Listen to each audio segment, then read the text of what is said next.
সকলকে নমস্কাৰ মই ডক্টৰ ৰজি দাঁত চিকিৎসক আৰু আপোনালোক সকলোকে মোৰ চেনেললৈ স্বাগতম জনাইছোঁ। আজিৰ ভিডিঅ'টোত আপোনাৰ দাঁতত কেতিয়া ডেণ্টেল ফিলিং কৰা হয় আৰু কেতিয়া আপোনাৰ দাঁতত RCT ৰুট কেনাল ট্ৰিটমেণ্ট বা দাঁতৰ হীৰা ট্ৰিটমেণ্ট কৰা হয়। তো এই দুয়োটা বিষয়ে আজি ভিডিঅ'টোত সবিশেষ আলোচনা কৰিম। সবিশেষ জানিবলৈ ভিডিঅ'টো শেষলৈকে চাই থাকিব আৰু যদি প্ৰথমবাৰ মোৰ চেনেলটো চাইছে তেতিয়াহ'লে চেনেলটো ছাবস্ক্ৰাইব কৰিবলৈ নাপাহৰিব।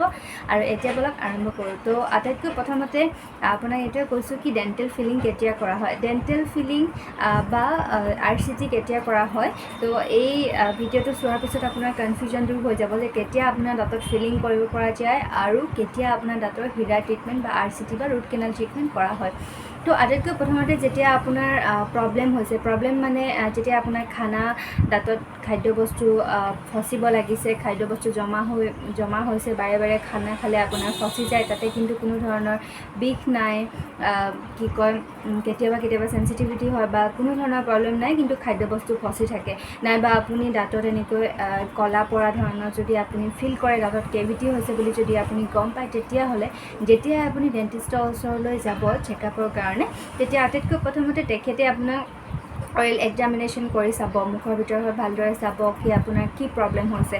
তো যেতিয়া কেভিটিজ হয়, যদি একদম অকণমান হয়, ষ্টাৰ্ট হৈছে, তেখেতেতো ডেণ্টিষ্টে চোৱাৰ পিছত গম পাব। যদি ষ্টাৰ্ট হৈছে তেতিয়াহ'লে এই ষ্টাৰ্ট হোৱা পৰ্চনটো, যিটো পৰ্চনত আপোনাৰ কেভিটি হৈছে, দাঁতত পোকে খাইছে, সেই পৰ্চনটো আপোনাৰ মেচিনেৰে দি ক্লিন কৰি তাতে আপোনাৰ ডেণ্টেল ফিলিং ডাইৰেক্টলি কৰি দিয়া হয়। কিন্তু যদি অলপ ডিপ হৈছে, অলপ কেভিটিটো অলপ ভিতৰলৈকে হৈছে, অলপ বেছি হৈ গৈছে, তাতে খাদ্যবস্তু ফচিব লাগিছে, তেতিয়াহ'লে আটাইতকৈ প্ৰথমতে তেখেতে আপোনাক এখন এক্সৰে কৰিবৰ কাৰণে এডভাইচ কৰিব। আৰু এক্সৰেখন কৰাৰ পিছত ভালদৰে গম পোৱা যায় যে আপোনাৰ দাঁতটো কিমান ভিতৰলৈকে বেয়া হৈছে, দাঁতটো কিমান ভিতৰলৈকে ইনফেকশ্যন হৈছে। তো এক্সৰেখন চোৱাৰ পিছত আপোনাৰ ট্ৰিটমেণ্টটো ডিচাইড কৰা হয়। তো আটাইতকৈ প্ৰথমতে আপোনাৰ দাঁতৰ, আমাৰ যে দাঁত থাকে, দাঁতৰ 3টা লেয়াৰ থাকে। তো আটাইতকৈ প্ৰথমত যিটো হোৱাইট পাৰ্ট হয়, দাঁতৰ যিটো ওপৰত ওলাই থাকে, তো সেইটোক ইনামিল বুলি কোৱা হয়। তাৰ ভিতৰত যিটো পাৰ্ট ডেণ্টিন, আৰু আটাইতকৈ ভিতৰত যিটো পাৰ্ট থাকে সেইটোকে পাল্প বুলি কোৱা হয়। তো যদি আপোনাৰ ইনামিলত যদি প্ৰব্লেম হয়, ইনামিলত যদি আপোনাৰ ইনফেকশ্যন হয় বা কেভিটিটো অকল ইনামিললৈকে বিয়পি থাকে, তেতিয়াহ'লে আপোনাৰ ডাইৰেক্টলি ফিলিং কৰিব পৰা যাব। আৰু যদি ডেণ্টিনলৈকেও হয়, আপোনাৰ তাতে কোনো ধৰণৰ যদি প্ৰব্লেম নহয়, যদি জাষ্ট খাদ্যবস্তু ফচে আৰু বেলেগ চেঞ্চিটিভিটি বা বিষ তেনেকুৱা একো যদি আপোনাৰ প্ৰব্লেম নহয়, তেতিয়াহ'লে ডেণ্টিনলৈকে কেভিটিটো হ'লেও আপোনাৰ তাতো ডাইৰেক্ট ফিলিং কৰিব পৰা যাব।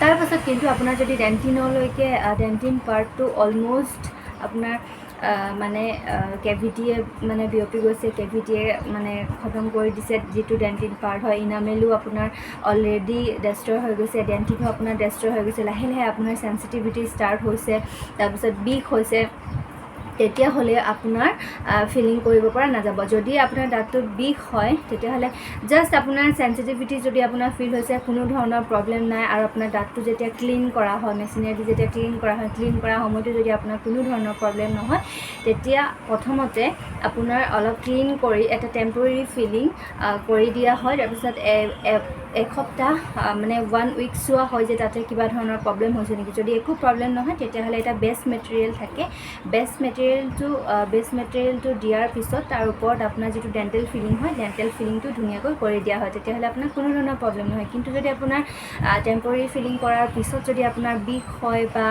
চেঞ্চিটিভিটি বেছি প্ৰব্লেম হয়, দাঁতটোত যদি বেছি আপোনাৰ প্ৰব্লেম পাই থাকে, তেতিয়াহ'লে কিন্তু RCT কৰিব লাগিব। যদি আপোনাৰ দাঁতত বিষ হয়, লগতে আপোনাৰ ইনফেকশ্যন আছে, তেতিয়াহ'লে কিন্তু আপোনাৰ দাঁতটো RCT বা ৰুট কেনাল বা দাঁতৰ হীৰাৰ ট্ৰিটমেণ্ট কৰিব লাগিব।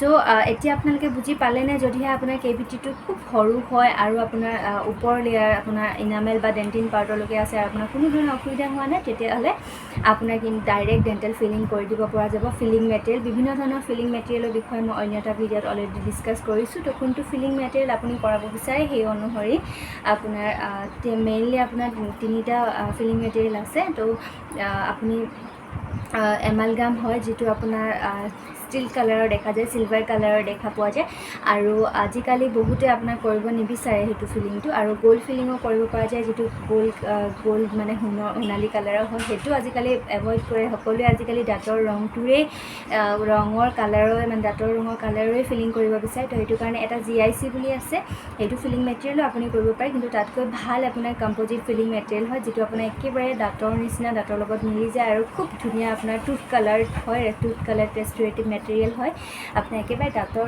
ৰঙৰ ফিলিং মেটেৰিয়েল হয়। তো এইটো আজিকালি পেচেণ্টে এইটোৱে বেছি প্ৰিফাৰ কৰে, কম্প'জিট ফিলিংটো। তো এনেকুৱা বিভিন্ন ধৰণৰ ফিলিং মেটেৰিয়েল আছে, মই ডিটেইল অন্য এটা ভিডিঅ' ডিছকাছ কৰা আছে কেনেকুৱা হয় দেখিবলৈ আৰু কেনেকৈ কৰা হয়, কিমান সময় লাগে এনেকৈ। তো সেই ভিডিঅ'টো মই লিংক ডেছক্ৰিপশ্যনত লিংকটো দি দিম, তো আপোনালোকে চাব পাৰিব।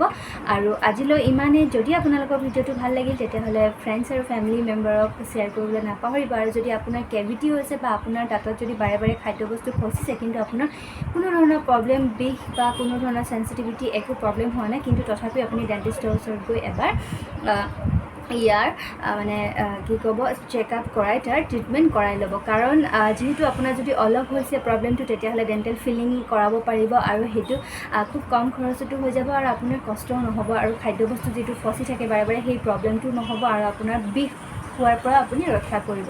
কিন্তু যদি আপুনি অকণমান কম হওঁতে আপুনি গম পাই যদি বাৰে বাৰে ইগন'ৰ কৰি থাকে, সেইটো যেতিয়া বেছি হৈ যাব তেতিয়াহ'লে কিন্তু আপোনাৰ দাঁতৰ বিষ আৰম্ভ হয় আৰু দাঁতৰ বিষ আৰম্ভ হোৱাৰ লগে লগে আপোনাৰ দাঁতৰ হীৰাৰ ট্ৰিটমেণ্ট কৰা হয়, RCT কৰিবলগীয়া হয়, যিটো অকণমান লং ট্ৰিটমেণ্ট হয় আৰু RCT কৰোঁতে আপোনাৰ বিষো হ'ব পাৰে। তো এনেকুৱা বিভিন্ন ধৰণৰ RCT এডভান্টেজ আৰু ডিছএডভান্টেজৰ বিষয়েও আপোনাক অন্য এটা ভিডিঅ'ত ডিছকাছ কৰিম, তাতে আপুনি চাব পাৰিব। তো আজিলৈ ইমানে। যদি আপোনালোকৰ ভিডিঅ'টো ভাল লাগিল তেতিয়াহ'লে কিন্তু একত কমেণ্টটো কৰি দিব আৰু কিবা বিষয়ত যদি আপোনালোকে জানিব বিচাৰিছে, কিবা ৰিলেটেড কিবা টপিক যদি আপোনালোকে জানিব বিচাৰে বা কিবা ধৰণৰ যদি কনফিউজন আছে তেতিয়াহ'লে কমেণ্ট ছেকশ্যনত গৈ কমেণ্ট কৰিব পাৰে। মই যিমান পাৰোঁ আপোনালোকক সহায় কৰিবলৈ চেষ্টা কৰিম। আৰু আজিলৈ ভিডিঅ'টো ইমানেই। নমস্কাৰ, ধন্যবাদ। আকৌ আহিম এটা নতুন ভিডিঅ'। তেতিয়ালৈকে আপোনালোকক সুস্থ থাকক, সবল থাকক। Take care, till then take care, bye bye. আৰু ভিডিঅ'টো চোৱাৰ বাবে ধন্যবাদ।